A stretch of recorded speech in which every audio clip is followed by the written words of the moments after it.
그리고 산사. 단 석 줄 글이 적혀 있을 뿐인 쪽지였다. 그런데도 이상하게 나의 마음은 울렁이고 있었다. 생활이 너무 무사한 탓이겠지.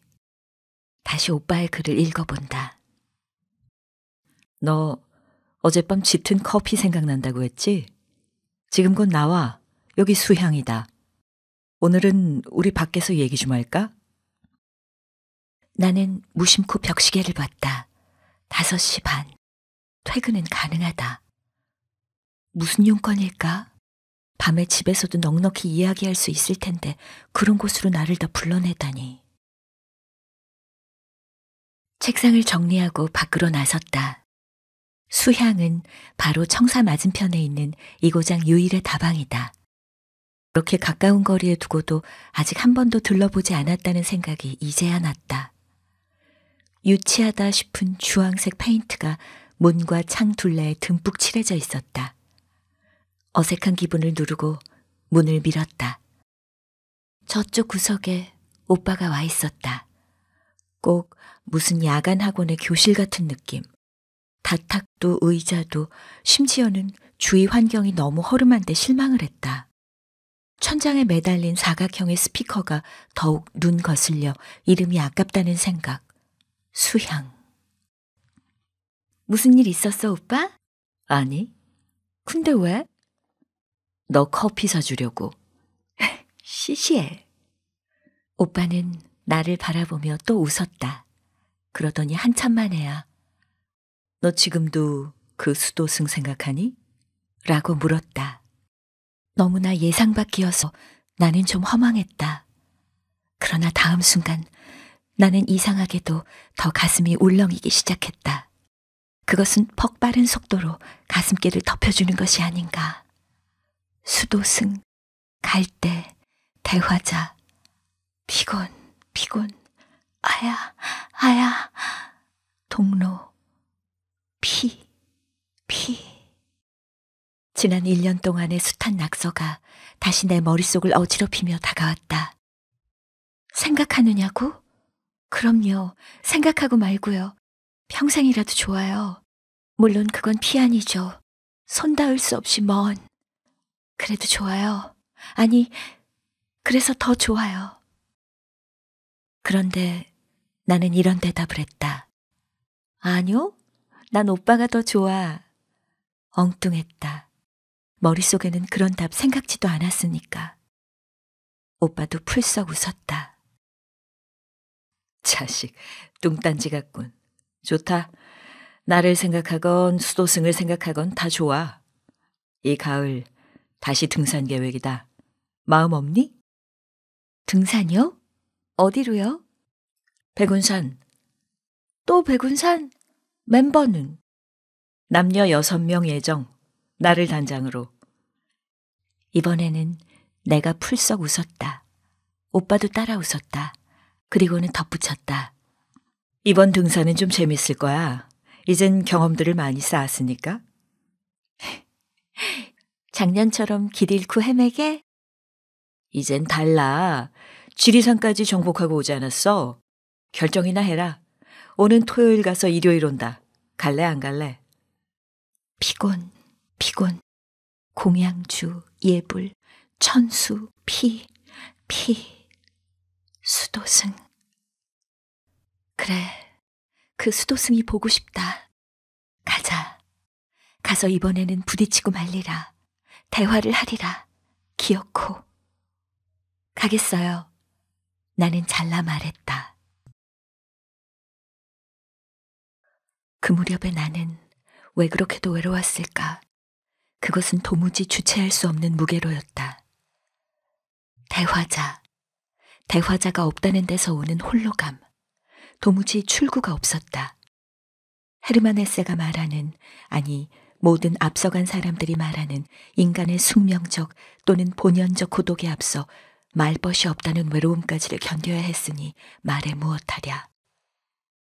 나는 내 대학 시절 숱하게 일렁이던 고뇌나 홀로감이 실은 얼마나 사치한 감정이었는가를 생각하곤 했다. 그땐 나에게 영화가 있었고 음악회가 있었고 언제 어느 때든 불러내면 만날 수 있는 친구들이 있었다. 그런데도 나는 늘 견딜 수 없는 홀로감 속에 흠뻑 빠져 있었고 어디엔가 나를 구제할 출구가 없나 하고 사방을 두리번거리곤 했었다. 그러나 현재의 나를 돌아보자 대학 졸업 직후 내 나이 22살, 광양군청 공보실 직원, 교직에 계시는 당숙님 댁에서 하숙. 아무리 써나가도 뾰족한 것이 나올 리가 없다. 이미 고정된 테두리. 공보실 이야기를 좀 하자. 그해 처음으로 각 시군에 설치한 공보기관. PR이란 말이 아마 그 즈음에 성행하지 않았는가 한다. 정부 시책 PR, 도정 중요 시책 PR, 군정 중요 업무 PR, 무슨 PR, 무슨 PR.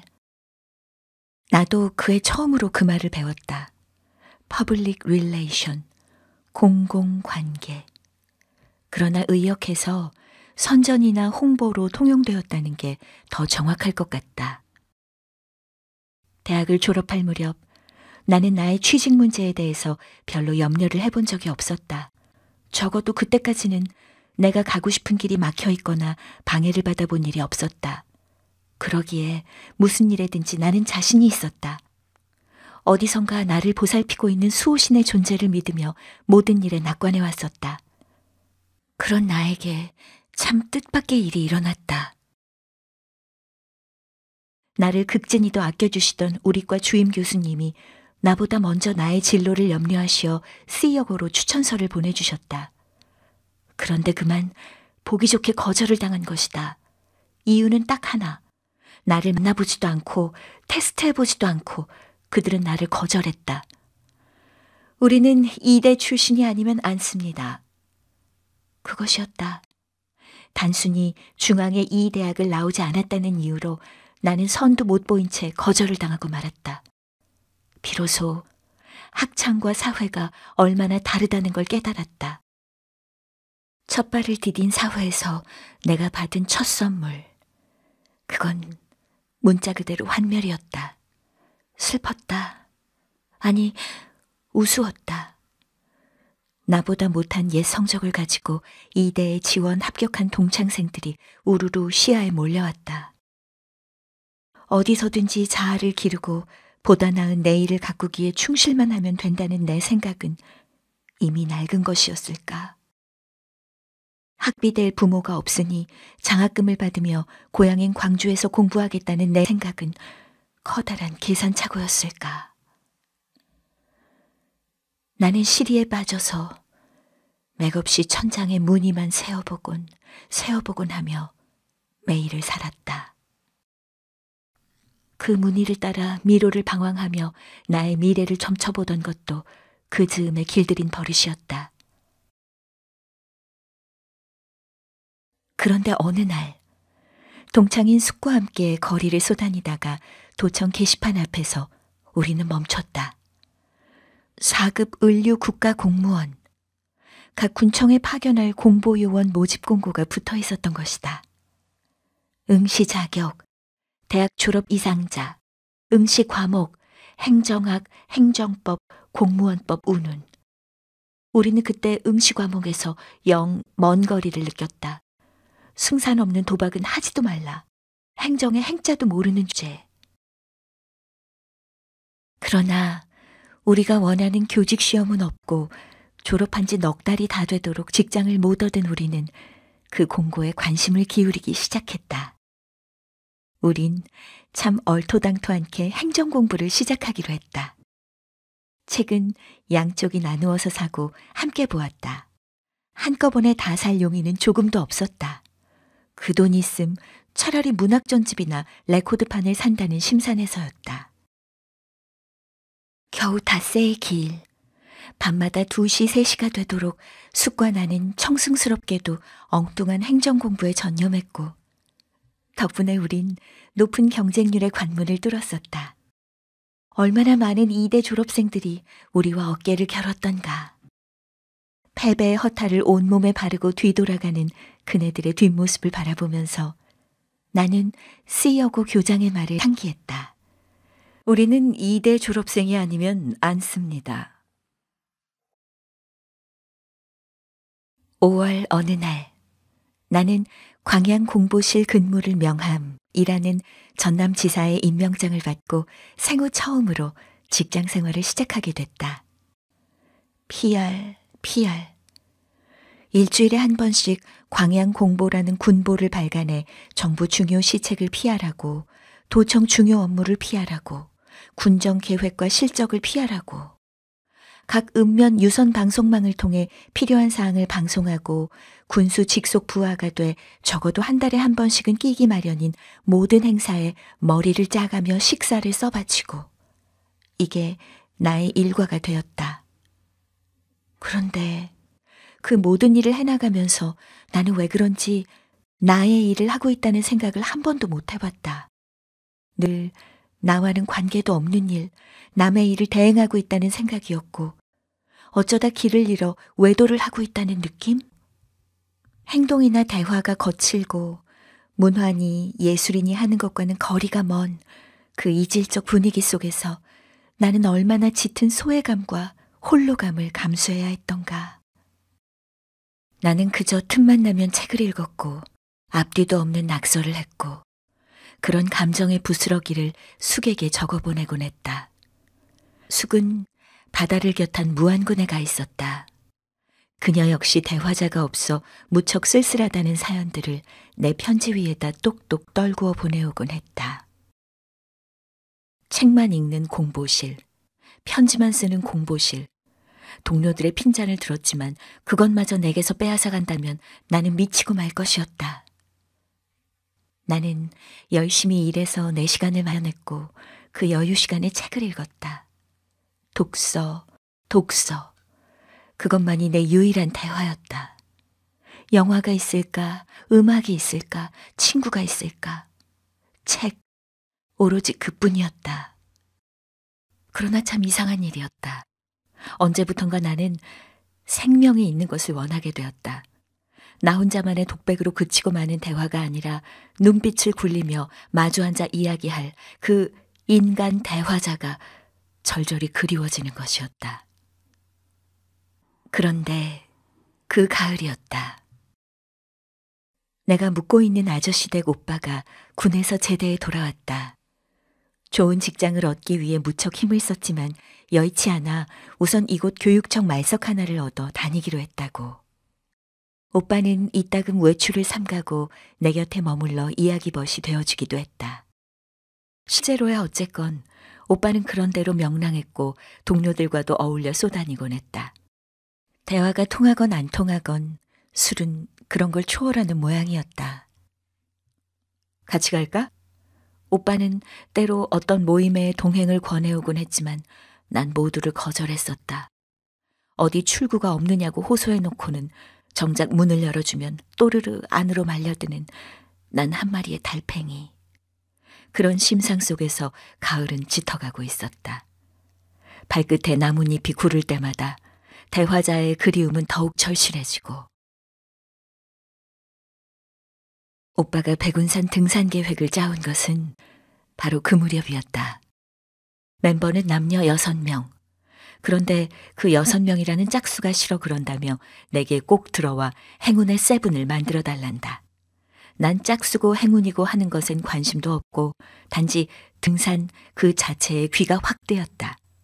좋아. 동반자야 누가 됐건 가을의 산경에 취해보리라.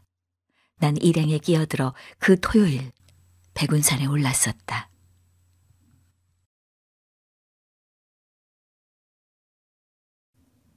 백운산, 해발 1222m. 중봉도 못 올라서 날이 어두워져 버렸다.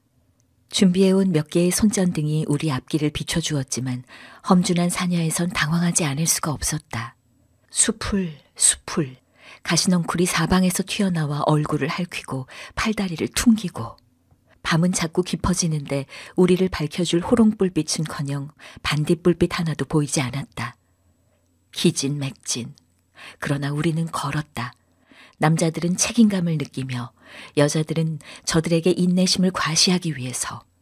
앞장은 오빠가 섰다. 그는 어떤 장애물에 가로채일 때마다 조심! 이라고 경고했다.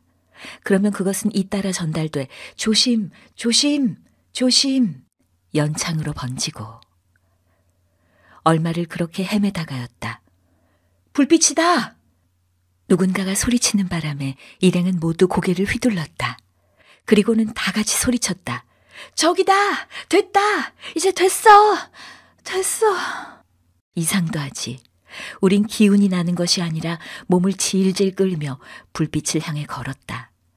학창시절 먼 소풍에서 돌아올 때 저만큼 집 앞이 보이면 힘이 탁 풀리듯 천근만근 몸을 끌고 걸었다.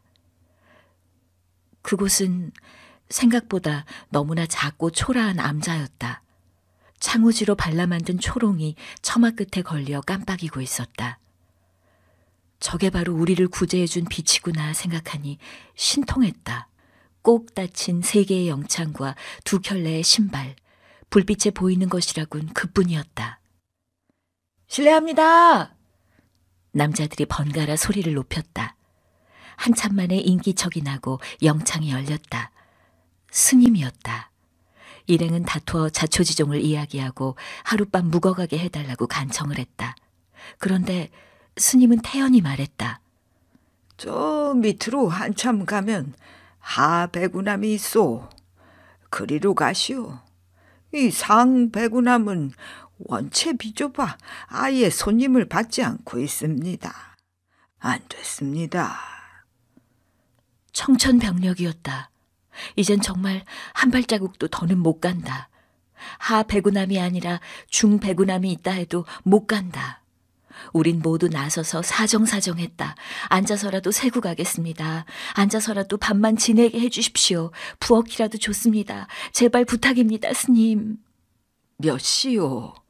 퍽 난처한 듯 스님이 물었다. 11시입니다. 곧 자정이에요. 재빨리 내가 대답했다. 스님은 할 수 없다는 듯 다른 한쪽 방문을 열고 들어갔다. 그리고 키 큰 청년 스님을 데리고 나왔다. 그는 자다 깼는지 눈을 비비고 있었다. 할 수 없소. 법당에서 지내시오. 스님이 그에게 말했다. 그리고는 우리를 향해 그놈이 말했다. 도저히 안 될 일이지만 밤이 너무 늦어 할 수 없구려. 저 사람은 여기 와 있는 수도승이요. 방 조심히 쓰고 너무 떠들지 않도록 주의해 주시오. 여긴 법당이라는 걸 잊지 마시오. 네, 네. 우리는 그저 고마워서 허리를 굽실거리며 인사를 드렸다. 문을 열고 들어선 방. 글쎄 그 방의 크기를 얼마나 하다고 설명하면 좋을까. 우리 직장에서 쓰는 테이블 4개를 보태놓은 것만이나 하다 할까. 이 판국에 작고 크고가 문제냐며 짐을 풀어놓고 남자들은 불 피우기, 여자들은 쌀 씻기, 큰 돌 셋을 주워다 아궁이를 만들어 포르르 밥을 짓기 시작했다. 밥이 이렇게 맛있는 것인 줄은 예전에 미처 몰랐다며 허둥지둥 저녁을 마치고 나니 자정이 넘어버렸다. 일행은 피로해 죽겠다면서도 화투판을 벌였다. 화투엔 7보다 6의 짝수가 좋을 것 같아 나는 한편 구석으로 빠져나왔다. 실은 화투놀이에 취미가 없기도 했고. 구석에는 사과 괴짝만한 책상이 하나 놓여 있었다. 그리고 책이 쌓여 있었다. 반갑고 반가운 나의 친구. 나는 하나 둘 뒤적이기 시작했다. 선가 귀감, 달마 관심론, 논어, 명심보감. 뭐가 뭔지 알 수도 없는 한자 투성이의 책들. 재미가 없었다. 또 뒤적였다. 이건... 나는 경이감에 차서 동공을 굴렸다. 웹스터 딕셔너리, 간디, Use of Life, Golden Treasury, The Old Man and the Sea. 자답게 언짢은 표정으로 눈을 비비며 나가던 그 야위고 큰 키의 주인공이 눈에 어른거렸다. 또 뒤적였다. 생활의 발견, 바이블. 누굴까? 수도승이면서 성경은 왜? 또 뒤적였다. 이번엔 노트였다. 알 수도 없는 한자 투성이. 불경인가? 재미가 없었다. 다시 뒤적였다. 또 노트. 첫 장을 열었다. 월, 일. 일기. 난 섬짓 놀라 그것을 덮었다. 뒤를 돌아봤다. 일행은 화투에 한창. 일기.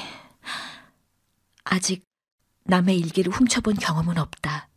내가 밤마다 일기를 쓰기 때문에 남의 일기도 늘 아끼고 조심했다. 그러나 지금은 읽고 싶었다. 이 주인공은 누구란 말인가. 가슴이 달막거렸다. 읽고 싶다는 바람은 호기심 이상의 것이었다.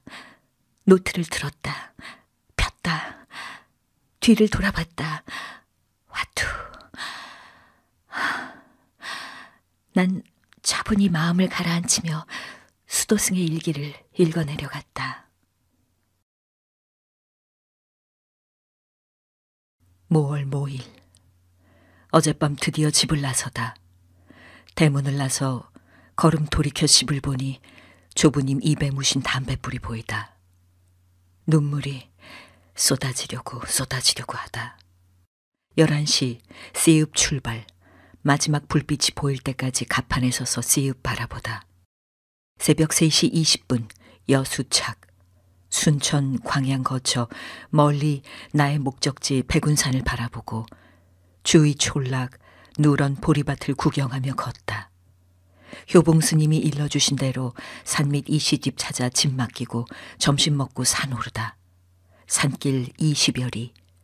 하백운사부터는 오색 장연한 기암괴석, 문자 그대로의 수림 굴속을 오르다.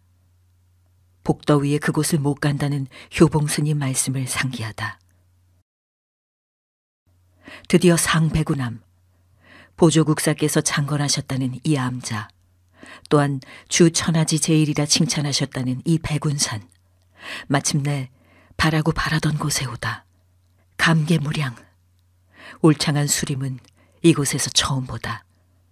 스님께 인사하고 저녁 후 일찍 자다. 모월 모일. 새벽 예불 후 명심보감 일독. 동봉 등산. 나는 무엇하러 여기 왔는가. 꿈. 반쯤 미치다. 조부님 절치 통곡. 오후 스님과 함께 약숙 뜯으러 뒷산 오르다. 북으로 지리산, 아래로 섬진강, 하동 악양골, 서로는 광주 무등산, 남으로는 여수 앞바다, 다도해. 날씨가 좋으면 거제도 미륵산도 보인다고 한다. 모월 모일. 또 꿈. 다리가 하나 없고 생의 낙오자가 되다. 나의 이 벅찬 운명을 어떻게 타개할 것인가. 멀고 높고 험한 산은 천천히 그리고 천천히, 또한 쉬지 않고 꾸준히 오르지 않으면 안 된다. 초발심 자경문 일독. 모월 모일. 자신을 알자. 꿈속의 내가 내 자신이다. 다리가 없고 인생의 낙오한 얼마나 비참한가. 그러나 지금의 내 정신은, 지금의 내 신체는, 지금의 내 의지는, 그렇다면 미래의 나는. 모월 모일. 효 3시 기상. 예불. 동로 풀베다. 오후 목욕. 스님이 내 머리를 삭도질하고 내가 스님 머리를 삭도질하다. 저녁 스님과 불가에 대한 즐거운 담화. 모월 모일. 무슨 일이든지 시작 전에 그 일을 끝까지 할 수 있는가 생각한 뒤 결심 작정하고 한 번 손댄 일은 끝까지 완결하라.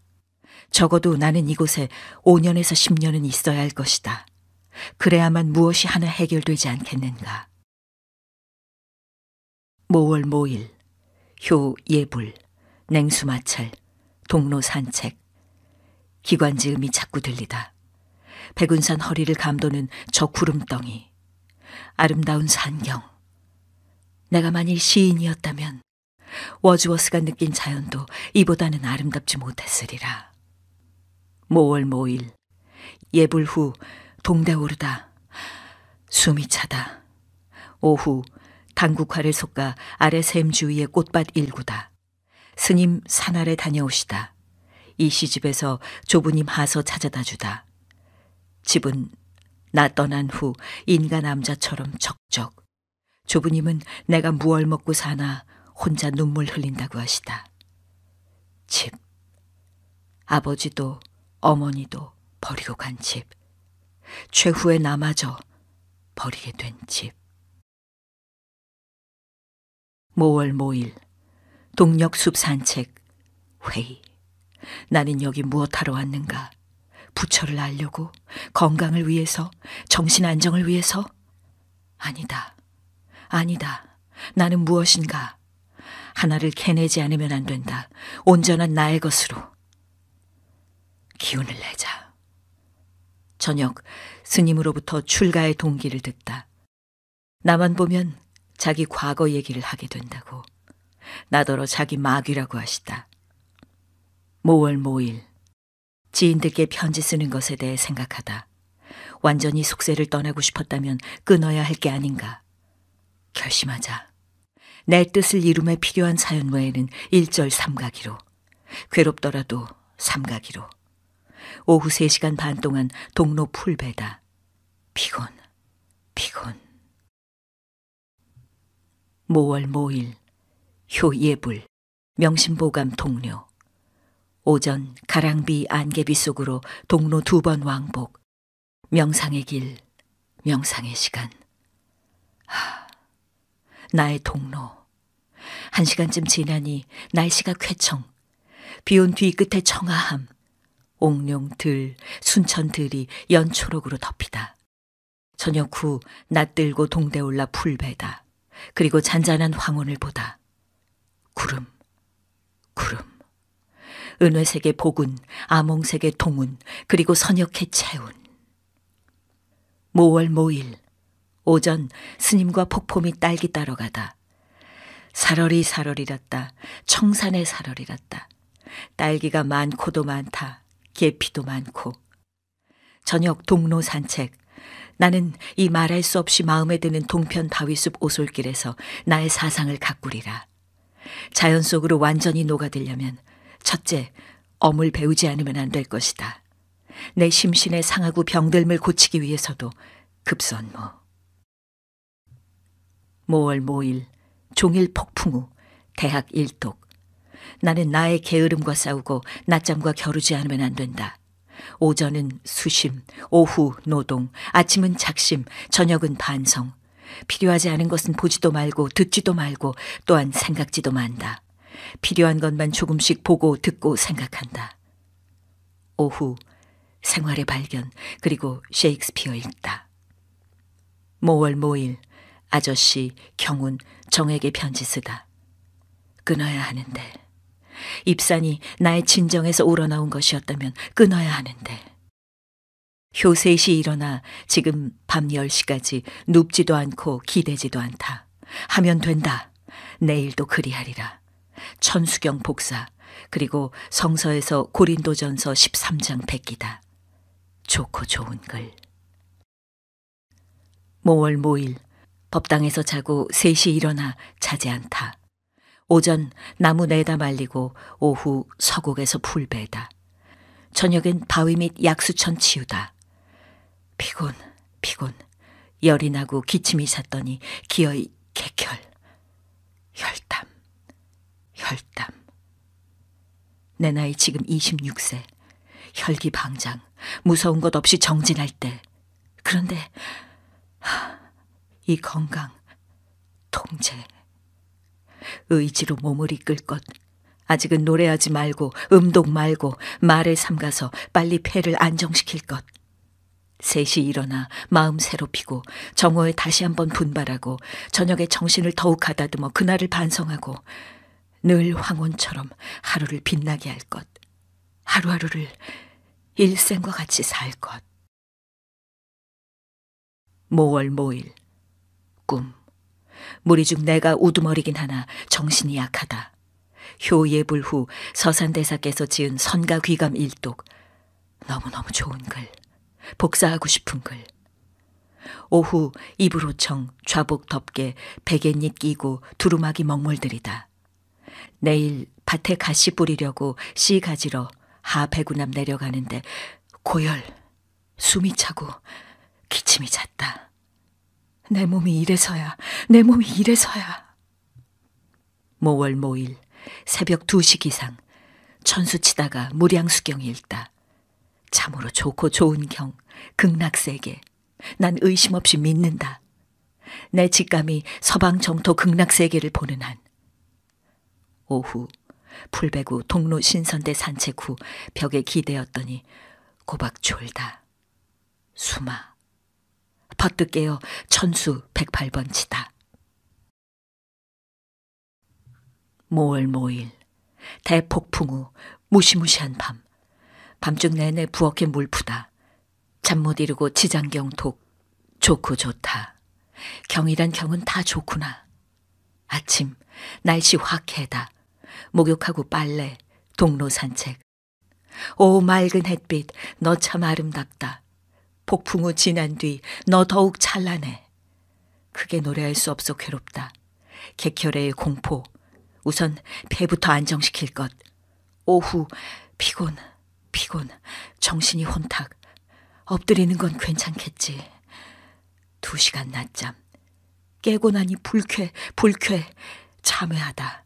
그까짓 수마 하나를 물리치지 못하면 다른 군마를 어이 물리치랴. 책은담 원문 복사하다. 모월 모일 긴 밤 잠 한숨 못 자다. 오전 새우잠과 책은담 기록의 과로인가. 잠 안 오면 생각은 날개를 타고 나른다.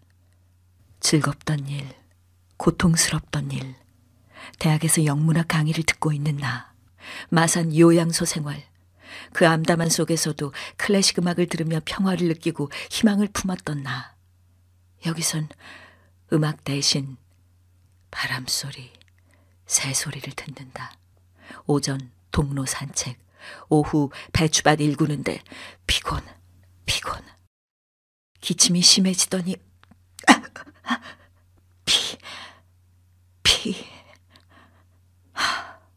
나의 건강은 통제라. 모월 모일 구산 스님으로부터 누차 권유받은 천수경 외다. 스님은 이 경을 3번이나 염하고 크게 공덕을 보셨다고 하시다. 열심히 염했더니 꿈에 혓바닥이 벗겨지고 전신이 허물을 벗으며 속에서 온갖 오물이 나왔다고 하시다. 모월 모일 오늘이 추석. 종일 비 내리다. 몸 불편한 것으로 치고 내내 자는데 꿈에 조부님, 아버님 자꾸 보이다. 고향의 뒷산이었을까. 저녁 산책에서 돌아오니 아버지께서 와 계시다. 내가 빨리 걸어와 한참 동안 숨찬 걸 보시고 정상이 아니라며 아직도 폐가 안 좋으냐 물으시다. 아무 일 없다고 답하다. 아직껏 아버지 앞에서는 위험에 놀리다. 꿈속인데도. 함께 산책할까 물으시어 뒷산 한 바퀴 돌다. 백운산에 있는 취지 말씀드리고 몸이 좋아지는 대로 의과를 해보겠다고 말씀드리니 매우 기뻐하시다. 무서운 잠재의식. 그래, 난 의과를 가서 나의 폐를 고쳐보겠다는 것인가. 모월 모일 화창한 가을. 담 넘어 나무하러 갔다가 입이 검어지도록 머루 따먹다. 단풍. 온 산이 한 덩이 단풍으로 물들다. 밟히는 것은 낙엽, 나부끼는 것은 억새풀, 먼 산 푸른 하늘. 온갖 생각하며 걷다. 나의 미래는. 모월 모일 효 예불. 밥 짓고 국, 찬 만드는데도 뉘가 나다. 걸망 빨래하고 방 정리. 나는 내 형편에 맞는 길을 가지 않으면 안 된다. 비록 그 길이 조금 멀더라도 결국은 목적지를 가는 길이면 내 힘에 맞는 길을 택해 무리 없이 할 일이다. 결코 모험적이어서는 안 된다.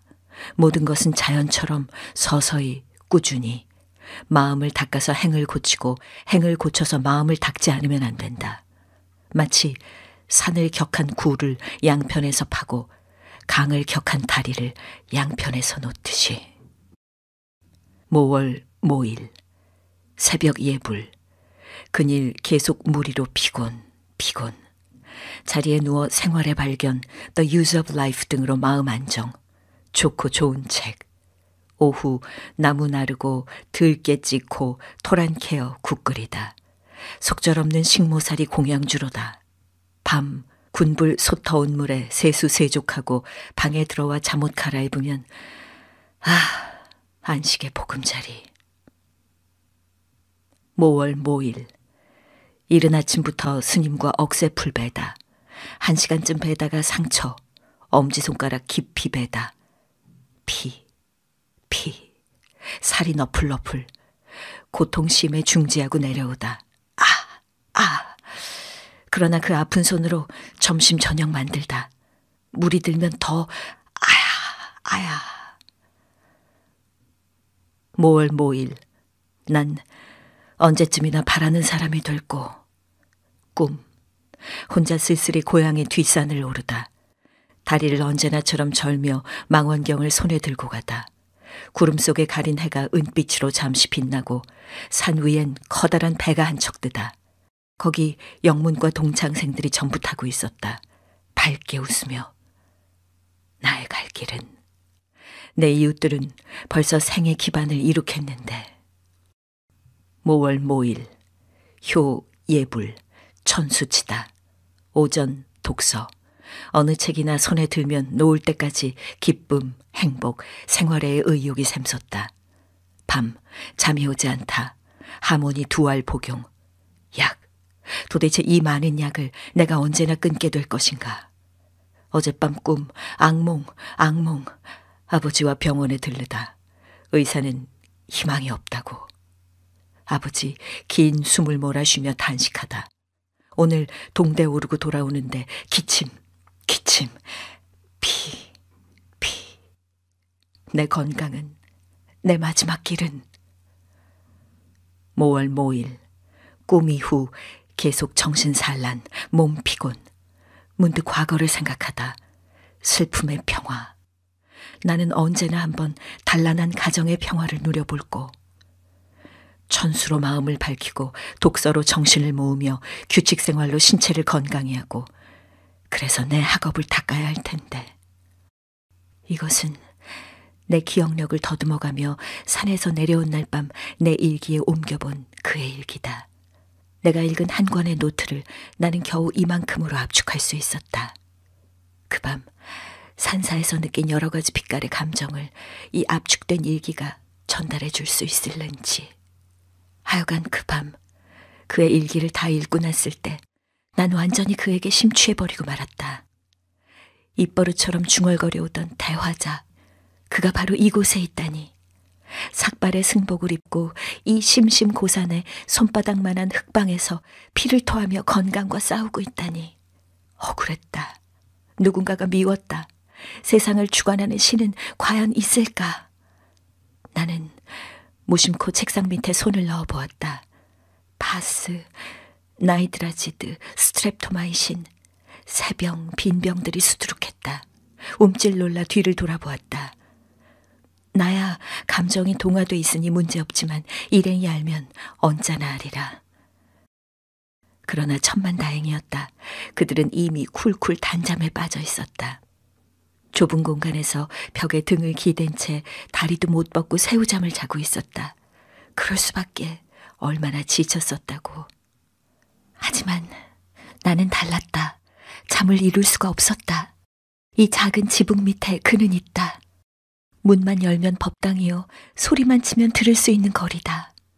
왜 나에게는 용기가 없는가? 수도승이면 어떻고 스님이면 어떠냐? 소원대로 대화만 나누면 되는 거 아니냐? 나는 금방이라도 문을 열고 뛰쳐나갈 사람처럼 문 쪽을 향해 도사리고 앉아 있었다. 그때였다. 분명 밖에서 인기척이 났다. 무서웠다. 무언가 일이 터질 것만 같았다. 정작 인기척이 나고 보니 문을 열고 나갈 용기는 아예 없었다. 숨소리를 죽이며 앉아 있었다. 얼마 후 똑딱 똑딱 법당 쪽에서였다. 시계를 보니 3시. 효예불. 나는 모았던 숨을 한꺼번에 내뱉었다.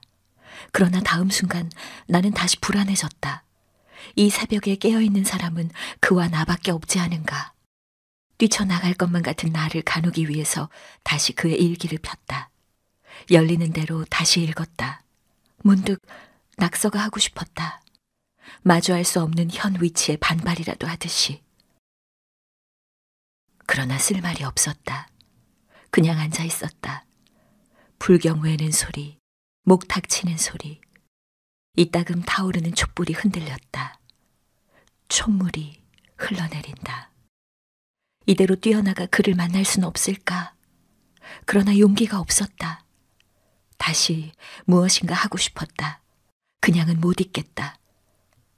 펜을 들었다. 그가 밤마다 쓰던 거겠지. 잉크를 찍었다. 그러나 그 잉크가 다 마르도록 한마디도 쓰지 못했다. 또 찍었다. 그리고 또. 그러다가 나는 드디어 썼다. 오늘까지 메꿔진 그의 일기 다음 페이지에다. 처음 몇 줄은 영어로 시작하고 다음은 우리말로. 전 이 기분으로 도저히 잠을 이룰 수가 없군요. 우선 저를 용서해 주세요. 책이 반가워 뒤적거리다가 일기장을 발견했어요. 무례인 줄 알면서도 읽었습니다. 이 일기를 읽는 동안 제 가슴은 기쁨, 외로움, 슬픔, 탄식 등으로 가득 찼어요. 제가 이 도시에 와서 머무른 이래 오늘 같은 느낌은 처음이에요.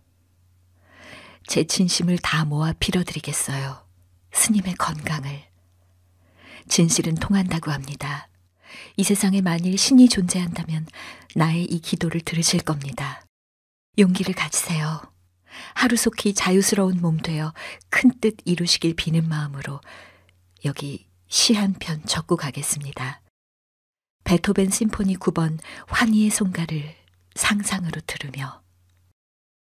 갈 때 신경님. 언제부턴가 갈 때는 속으로 조용히 울고 있었다. 그런 어느 밤이었을 것이다. 갈 때는 그의 온몸이 흔들리우고 있는 것을 알았다.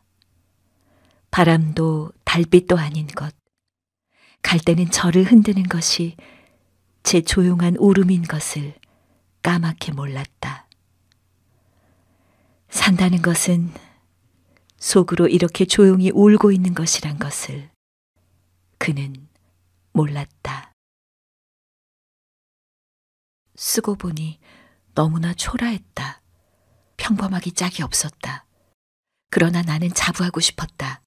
이것은 나의 진실을 잘라낸 글귀라고.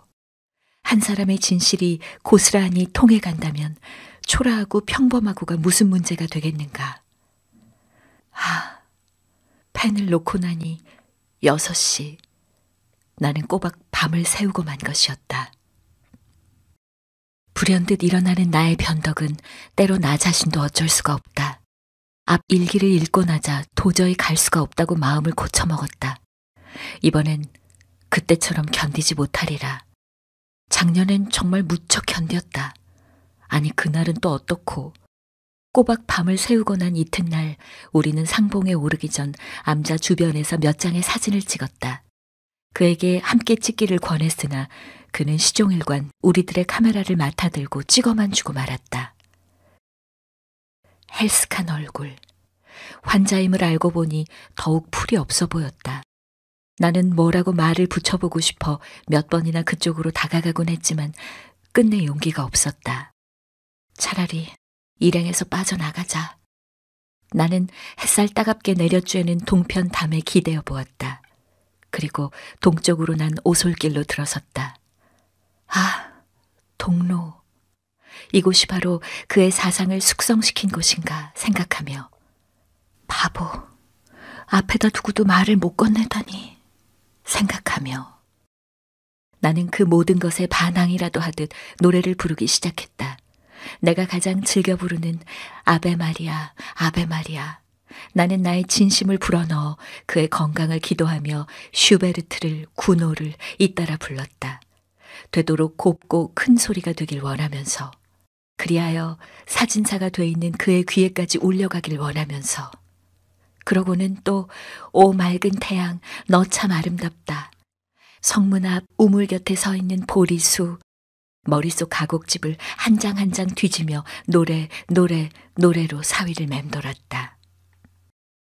얼마 후 우리는 상봉 정복에 나섰다. 발 아래 깔린 구름, 그 위에 둥둥 떠서 어디 천상으로나 오르는 듯한 기분.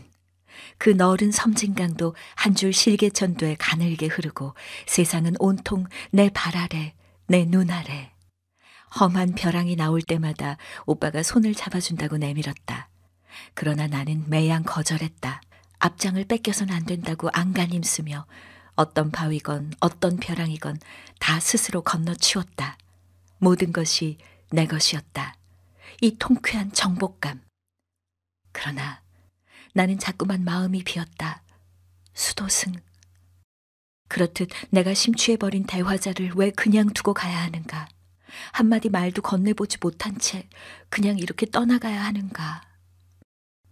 집에 돌아와서도 생각은 늘 산에 있었다. 피곤.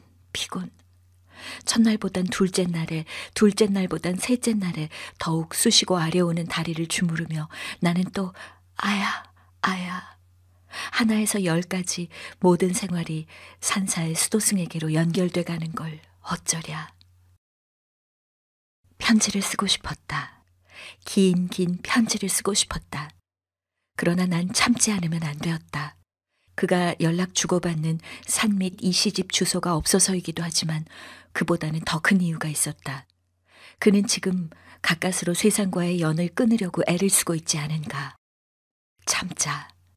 내가 할 수 있는 일은 그의 건강을 비는 일이다. 그것이 전부다. 스쳐가는 정도의 동정으로가 아니라 내 진심을 다해서 기도하자. 편지를 쓰는 건 역행이다. 오로지 기도가 있을 뿐이다. 나는 끝내 편지를 쓰지 않았다. 그러나 한 가지, 누구에겐가 나의 이 비밀을 말해버리고 싶었다. 비밀이란 가슴에 간직했을 때가 소중하다지만 그러나 가슴이 무거워서 견딜 수가 없었다. 수도승의 일기를 훔쳐보고 말았다는 그 어쩔 수 없는 죄의식이 늘 나를 괴롭혔다. 누구에겐가 싹 털어놓고 그와의 공범의식으로 나의 죄책감을 줄이고 싶었다. 그리하여 지난 봄 겨우내 지녀온 인내를 끊고 나는 그 모든 것을 오빠에게 고백했던 것이다. 그렇다. 이번에 등산을 거부한 것은 현명했다. 비밀을 털어놓아 버렸으니 오빠는 그저 내 눈치만 엿보겠지. 함께 갔다면 완전한 내 위치는 죽는 것이다. 아니 나는 예기치 않은 파격을 이룰는지도 모르지 않는가. 이튿날 등산에서 돌아온 오빠가 현관에서 들어서며 맨 처음 부른 것은 나였다. 야, 선물 가져왔어. 너에게 아주 큰 거야. 뭐? 열매? 낙엽? 낙엽? 따지면 그렇지. 하나의 분신이니 낙엽은 낙엽이지. 나는 무슨 말인지 알아들을 수가 없었다. 오빠는 호주머니에 손을 넣더니 네모로 접은 쪽지 하나를 꺼냈다. 편지? 수도승이 나에게?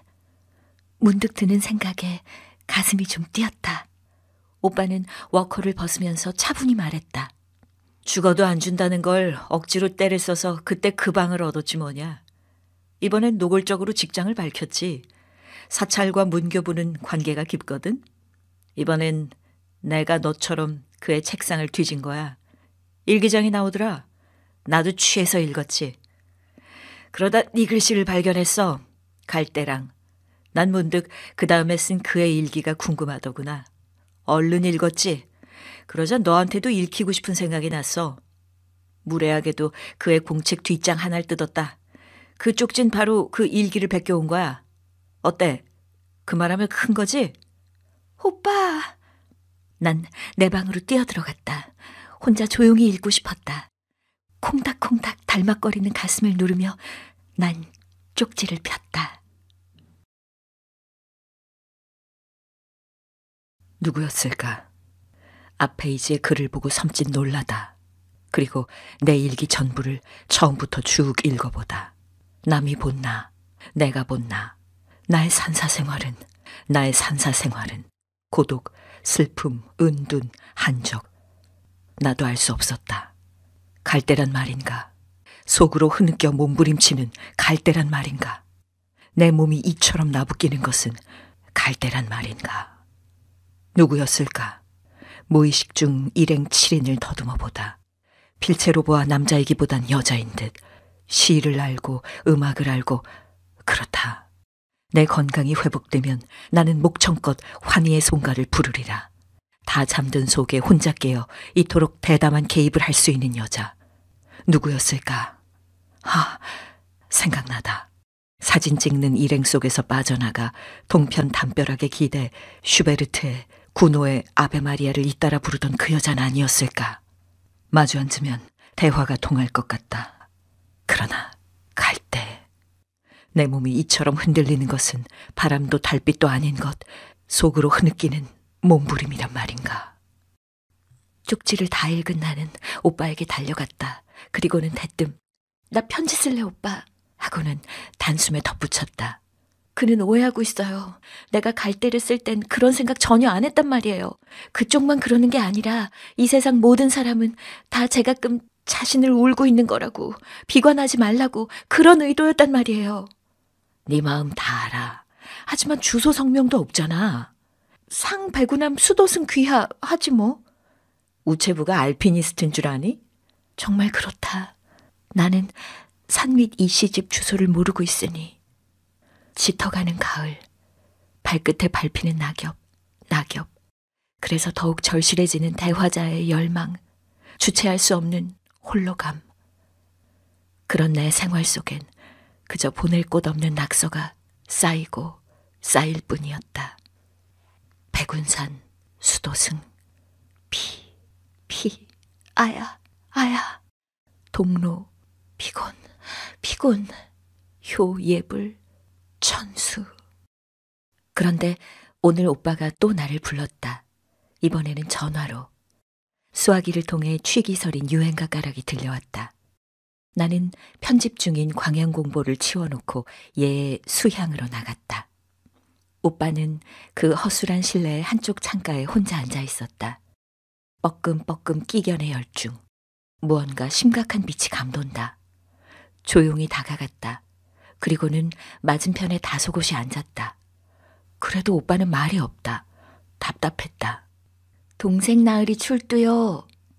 나는 장난기 띤 신고를 했다. 그 무거운 분위기를 깨뜨려 볼량. 오빠는 그래도 웃지 않는다. 그러더니 한참 만에야 담배를 비벼 끄고선 너 지금도 그 수도승 생각하니? 했다. 나는 오빠를 빤히 바라봤다. 무슨 공식처럼 똑같은 장소에서 똑같은 질문을 던지는 오빠가 이상했다. 한참 만에야 풀썩 웃으면서 나도 공식을 썼다. 아니, 오빠가 더 좋아. 자식, 그래. 하긴 난 네가 좋았지. 네가 원하는 대화자가 되고 싶었던 것도 사실이야. 그러나 넌 달랐다. 늘 손닿지 않는 것에 마음을 두고 있더란 말이야. 수도승, 넌 그와의 대화가 가능하다고 생각하니? 생각하다가 아니죠. 우린 작년 가을부터 여태 대화를 해온 거나 다름없어요. 마주 앉아야만 대화인가요? 오빠가 베껴다 준 그의 일기에서 나 충분히 느낄 수 있었어요. 생각나다. 동편 담벼락에 기대 슈베르트의 구노의 아베 마리아를 잇따라 부르던 그 여자는 아니었을까. 그 구절은 그대로 우리 대화의 접점인 거예요. 뜻밖에도 나는 흥분해서 짓거렸다. 좋다. 근데 나 너한테 죄를 지었다. 네? 죄라뇨?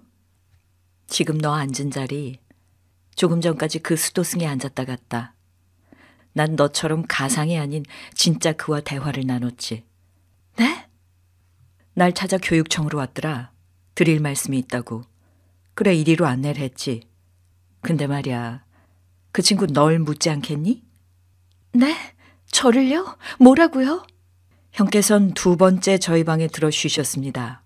처음 오셨다 가신 뒤 제겐 비밀이 생겼죠. 일기장에 나그네가 뛰어든 겁니다. 필체로 봐서 여자 같았어요. 이따금 얼굴도 모르는 그 사람과 대화를 나눠도 보고 마음으로 편지를 나눠도 보고 그러면서 1년을 지냈습니다. 근데 제가 절을 옮길 일이 생겨서 백운산을 떠나게 됐어요. 오늘 저녁 버스로 여수까지 갔다가 밤배를 타야겠군요. 한 50분 여유가 있어요. 어때요? 그 여자 모르십니까? 아실 겁니다, 형께선. 한 번만 만나게 해 주십시오. 전 떠나는 사람이니까요. 오빠는 목소리까지 바꾸면서 직접 화법으로 전달해 주었다. 그래서요, 오빠? 한참 망설이다 거절했어. 넌 너무 민감한 아이니까 말이다. 더구나 엊그제 내가 일기를 베겨다 준 일도 있고 영 안 되겠더라. 문득 힘껏 다름질 치며 그 수도승 뒤를 따르는 네가 떠오르기도 하고 도포자락을 붙들고 무언가 열심히 호소하는 네가 떠오르기도 하고 반대로 어쩔 수 없다는 듯 그의 도포자락에 억지로 끌려가는 네가 보이기도 하고 순간이었지만 별별 생각이 다 떠오르지 않겠니? 난 이윽고 입을 열어 말했지. 좀 늦으셨군요. 그 애는 물론 여자입니다. 바로 우리 집안 동생입니다. 그러나 그 애는 지금 이곳에 없습니다. 졸업하고 여기와 한 1년 지내다가 지금은 여행을 떠났어요. 백운산으로 편지를 보내고 싶다며 한 장만 하다가 떠났죠. 정말 안 됐습니다. 라고. 그는 나머지 커피를 천천히 들이켜고는 알겠습니다. 역시 나그네는 나그네로 떠나가는 게 좋았을걸 하며 일어서더구나. 지금쯤 버스는 출발했겠다. 아니, 좀 이른가? 나는 아무 말도 듣고 있지 않았다. 내 앞에 놓여있는 커피잔, 나는 그것을 자연스럽게 잡았다. 오빠가 눈치채지 않기를 바라며. 그리고 뱅뱅 두 손으로 그것을 돌리며 만지작거렸다. 그의 체온이 손끝을 타고 전해져 오는 것 같았다. 바닥에 보릿목이 그려진 잔이었다. 푹 익은, 그래서 너섬너섬 수염이 달린 보릿목. 그것은 문득 갈대를 연상케 했다. 갈대. 그렇다. 갈대다. 매양 흔들리고 있으면서도 저를 흔드는 것이 제 조용한 눈물인 것을 까맣게 잊고 서 있는 한 줄기 갈대. 저를 흔드는 것은 바람이거니 달빛이거니라고만 믿고 서 있는 한 줄기 갈대. 나는 잔을 놓고 벌떡 일어섰다. 그리고 달리다시피 행길로 나왔다. 거리엔 차디찬 저녁 공기. 하얗게 직선으로 뻗어나간 가로 위에서 늦가을 싸늘바람이 쏴 몰려왔다. 버스 정류소는 불과 50m 거리에 있었다. 안개 속엔 팔레팔레 흩날리는 가로수 이파리들, 그리고 대기 중인 버스들. 어지러웠다. 갑자기 손님을 부르는 차장의 쉰 목소리. 순천이요, 순천! 그 순간이었다. 눈앞에 기이한 현상이 일어났다. 정류소를 향해 바람에 밀리듯 유유히 걷고 있는 한 스님. 훌쩍 야윈 몸에 거무태태한 바랑을 메고 한들한들 그가 걸어가고 있었다. 쭉 고든 가로 위에 긴 도포자락, 회색의 도포자락을 나부끼면서. 그다. 틀림없는 그다. 나는 뛰기 시작했다. 저 잿빛 도포자락을 붙들어야 한다는 일념으로 열심히. 그러나 어인 일이냐. 두 걸음도 못 가서 나는 누군가의 손에 붙들리고 말았다. 오빠였다. 우리는 마주보고 선 채 아무도 말을 꺼내지 않았다. 드디어 출발을 알리는 클락슨 소리. 오빠에게 팔을 붙들린 채 다시 정류소 쪽을 돌아보았다. 어느새 가로수 마른 잎만 스산이 나부낄 뿐 잿빛 도포자락은 흔적도 없이 사라져버렸다. 그리고 순천행 버스가 서서히 내 안개에서 밀려나가고 있었다. 지금은 밤. 나는 아직껏 알 수가 없다. 아까 그 눈앞에 나타난 회색의 도포자락은 실제였는지 환상이었는지를. 그러나 한 가지, 이것만은 분명히 말할 수 있다. 오빠의 처사는 옳았다고. 도포자락을 붙드는 순간 나와 수도승과의 대화는 끊기고 말리라. 피아의 것은 늘 아름다운 것, 아름다운 것은 늘 영원한 것. 가을, 그리고 산사, 그리고 너와 나의 무성한 대화. 내일은 내가 오빠에게 커피를 사야겠다. 감사의 커피를. 1968년 1월